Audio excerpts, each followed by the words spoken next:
toxic relationships, dysfunctional. So I wanted to speak about trying to identify if someone is not genuine with you, if they're being, a little shady, a little self-absorbed, not being honest with you. Now, there are people who are real cool to hang out with. They're your friends, they're good, they're family, they're your spouse, they're your friend, they're someone that's like family to you. These are people that's usually close to you that I'm going to speak about. And what I'm going to talk about is it's good for you, but not for them.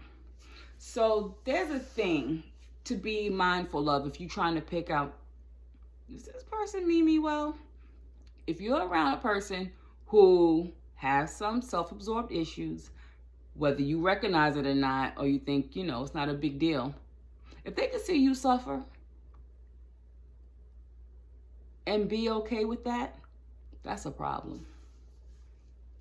Okay? And a lot of times we might let this fly by, like, oh, you might have the disagreement that if it was you that needed money, you would expect me to give it to you, but you never have it when I need it, but you want me to keep showing up for you. So I have to make sure I got my own back and have your back. And they're fine with that. They're fine with knowing that you will be there and they won't, or they might not, or they don't know. Now, when they're there, they're there. But it's when they feel like doing it, I guess. I'm not in their head. But they're not consistent. And what I'm getting at are these are not people that only don't come through when you need it, but they expect you to stay the same. These are people who can actually watch you cry, okay? When you get in a big disagreement with them, or if something happened, or with you or someone else, they can watch someone else humiliate you. And be like, oh my God, I can't believe that, or however they respond to it. And they look at you, what you gonna do? Oh. And still talk to the person that harmed you and be friendly with them. And you would never do that. It's like if I know someone's gonna hurt you or harm you verbally, emotionally, any type of way, I'm not gonna sit there and hold time with them and just smile with you and expect you to trust me, but they expect you to trust them. Even if they know they can't be trusted, they don't like the fact that you're holding them accountable for not being loyal. There's no loyalty. But you can't tell because they are loyal to you in things they like. If you all have things y'all like to do together, they got your back 100 grand. But when it's you that's going to benefit alone and they don't get nothing out of it somehow, they don't put all their energy in that. I don't have time, or I can, or not me, or whatever. They'll give you any excuse. But they can call you at the drop of a dime. They can call you for anything. They can come around without even calling first. They expect you to respond to them a certain way or get over it. Even though I know and you know that you told me you don't like me doing this, they're going to do it anyway because in their mind, oh, I'm different, I'm special. But if you do it, they'll tell you. How you going to treat me like that? How you going to do that to me? And it can be confusing because you genuinely care about these people who are there for you many times, but not all the time. And they expect you to be more loyal than they are to you. And they can laugh it off. Oh, she ain't mean what she said. Why are you so cool with the person that didn't mean what she said? How do you know she didn't mean why is she telling you? What? And then they can see you sitting around and smiling with someone they don't like, and they giving you all kind of cold shoulders. So I saw you talking to so-and-so. So what are you doing? They want to know the tea. They want to know inside. They want to know the outside, why you was there. They want to know everything. And they're looking at you funny. Because how you going to make them feel? Hanging around someone that you know don't like them, don't speak well of them, or don't favor them. So they can do that. They can have you stay somewhere where you're uncomfortable.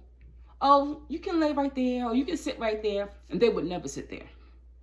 And they'll even laugh like, I hate sitting there. It won't tell you. It's like a funny joke, like, oh my God, you sitting there. And you might laugh with them. You might laugh with them. But the truth about it is that, you know how when you drive, if you're a driver, there's blind spots, right? And in your blind spots, some cars have it where, you know, it has a little alert, something's in your blind spot, you can't see it, be careful, you know? These people, they be in your blind spot, see if you're gonna get hit by that car. If they're your blind spot, they'll be like, am I good? Can I move? You know, they'll tell you. But just to give an example of how much they have your back, they can see things coming a mile away and won't tell you. They might even tell you, I wanted to see what you was going to do.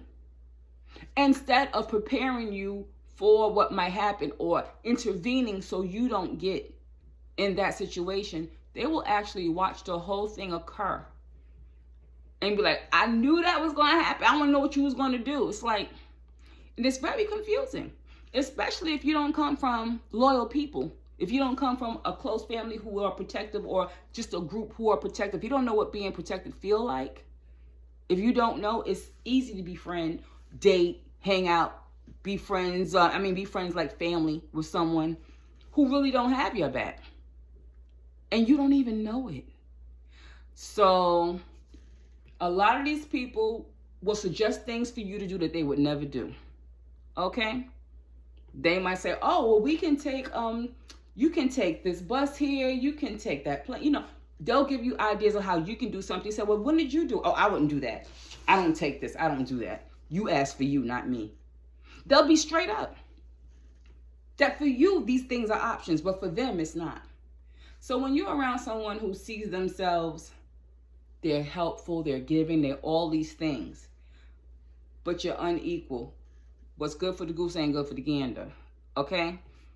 They can watch you get your heart broke 10 times, but when you happy, they not celebrating with you like that. Oh yeah, that happened. They'll get nosy enough to want to know, but they don't celebrate the happy. But they can watch you be hurt and hang out with you when you're hurt. You know, and they're always there.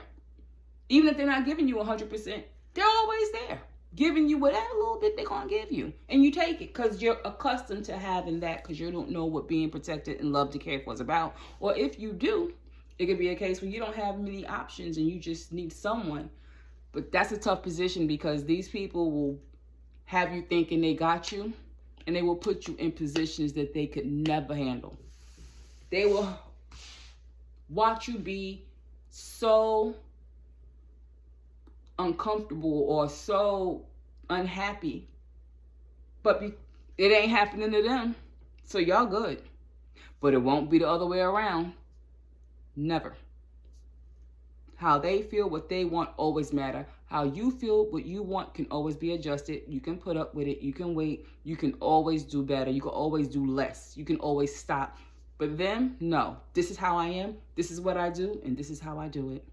And you know how I am. But that don't go for you.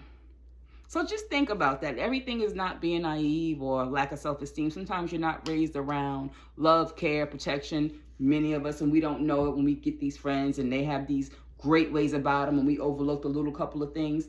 That's a big one.